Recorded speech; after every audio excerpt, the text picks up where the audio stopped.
అందరు అంటున్నారు ఏఐ వచ్చి మన జాబుల్ని తినేస్తుంది, మనం అందరం అన్ఎంప్లాయిడ్ అయిపోతాం, అది ఇది అని అంటున్నారా. ఒకవేళ ఏఐ వచ్చి మన జాబుల్ని తినేస్తే, మనం అందరం అన్ఎంప్లాయిడ్ అయిపోతే గవర్నమెంట్కి ట్యాక్స్లు ఎవడు కడతాడు?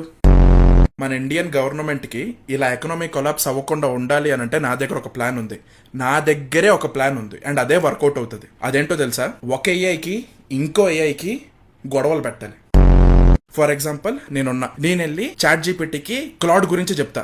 ఒరే ఆ క్లాడ్ గడు ఏమన్నాడో తెలుసారా నీ గురించి? నీకు ఆకు తెలీదు పూకు తెలీదు, ఎవరైనా ఏదైనా వచ్చి సెర్చ్ చేస్తే గూగుల్లో ఉన్న 4 లింకులు ఉంటాయి కదా స్టార్టింగ్వి, అవే వాళ్ళ మొహాన కొడతావు, అవి తప్ప నీకు ఇంకా ఏది తెలీదు, నువ్వు పెద్ద ఎర్రిపూకోడివి అని చెప్పి క్లాడ్ అన్నాడు అని నువ్వు చాట్ జీపీటీకి చెప్తా. నేను వెళ్ళి చెప్తా.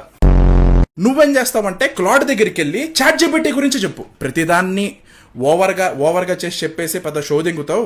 నీకు లెగదంట, నీ పిల్ల నిన్ను వదిలేసి వెళ్ళిపోతుందంట, చాట్ జీపీటీ గడు ఇలా చెప్తున్నాడు రా నీ గురించి అని చెప్తావు.